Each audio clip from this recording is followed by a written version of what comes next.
Olá, caríssimo telespectador da Rede Século XXI, que bom encontrá-lo diante do televisor neste primeiro dia da semana, domingo.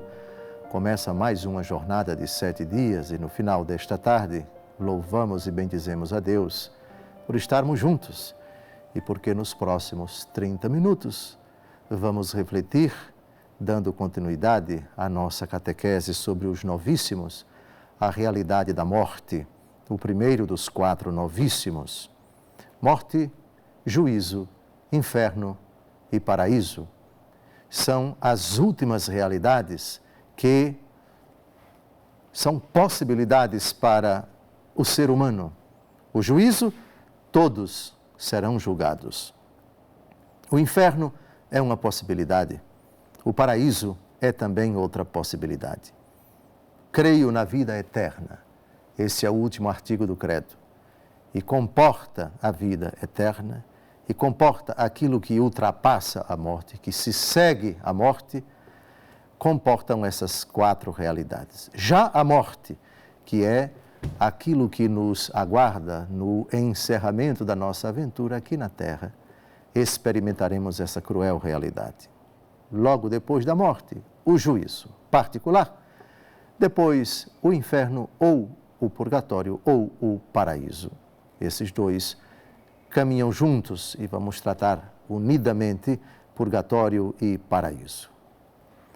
4 programas já dedicamos a essa realidade da morte e sempre investigando no Antigo Testamento qual a solução para o mistério da morte. A morte é ou não a última realidade para o homem? Os primeiros livros do Antigo Testamento nós vimos que o horizonte escatológico, isto é, para além da morte, era muito reduzido nos primeiros livros da Bíblia. Israel não acreditava na vida eterna. Pelo menos no tempo de Abraão, de Isaque e de Jacó, tudo ainda era muito primitivo. Acreditava-se na existência do Sheol, ou seja, a mansão dos mortos que se situava debaixo da terra. Era essa a visão primitiva e nós investigamos, percorremos vários livros da Bíblia, do Antigo Testamento, precisamente para comprovar essa realidade. Paulatinamente, e isso não vamos mais tratar agora, já foi tratado, abordado nos 4 programas anteriores, a concepção de vida eterna em Israel, aos poucos vai mudando. Israel começa a se questionar, o povo hebreu começa a indagar e Deus, nesse sentido, vai ajudando Israel aos poucos a compreender verdades elevadas que ainda não haviam sido reveladas e, paulatinamente, Israel vai amadurecendo quanto a esta verdade. Tem ou não algo depois da morte?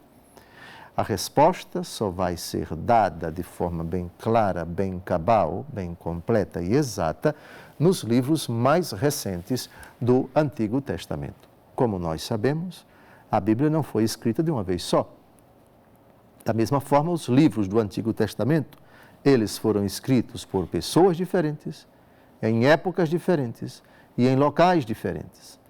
E em tudo isso, Deus vai revelando aos poucos, de acordo com a capacidade de compreensão desse povo, as suas verdades. Então, agora, vamos continuar a nossa reflexão sobre o mistério da morte e o que se segue ao mistério da morte nos livros do Antigo Testamento. E hoje chegamos aos profetas. Vamos investigar o profeta Ezequiel e depois 3 textos do profeta Isaías e um texto do profeta Daniel. O primeiro texto de Ezequiel, capítulo 37, versículos de 1 a 14, é uma imagem, uma descrição, uma visão profética, que faz alusão, sem dúvida alguma, à leitura cristã que se faz deste texto. É a leitura em que se vislumbra aí já o mistério da ressurreição de Cristo e a efusão do Espírito Santo que faz as criaturas mortas reviverem. Leiamos o texto e teçamos alguns comentários.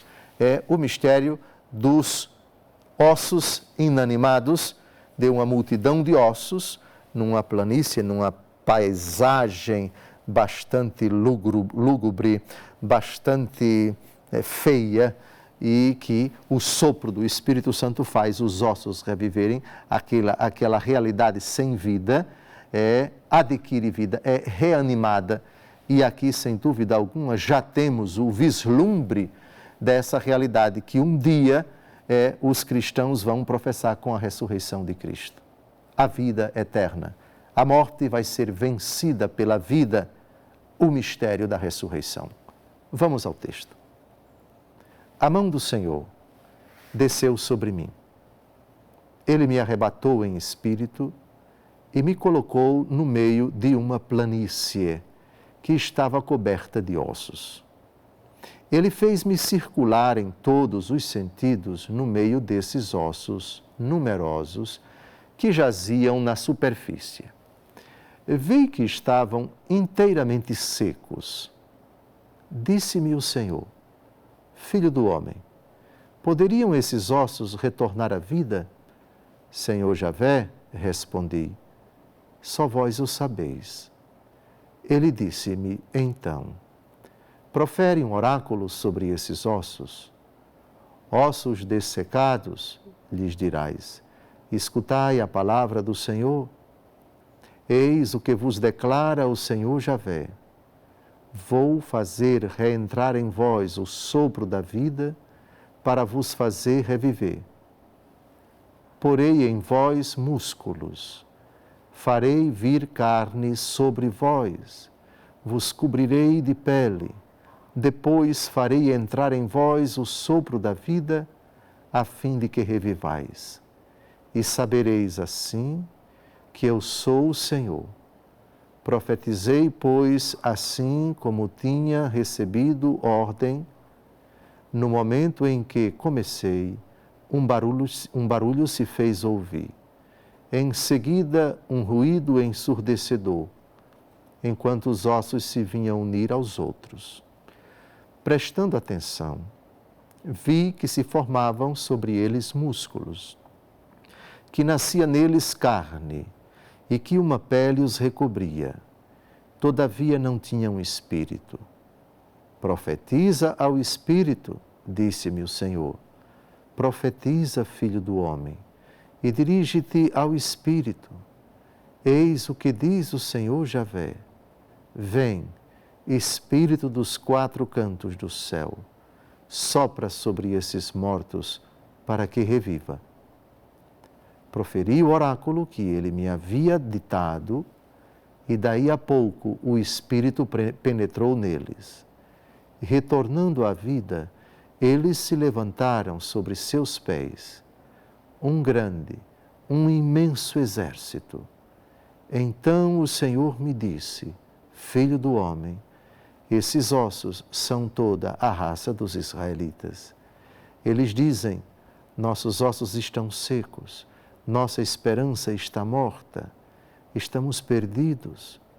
Por isso, dirige-lhes o seguinte oráculo: eis o que diz o Senhor Javé.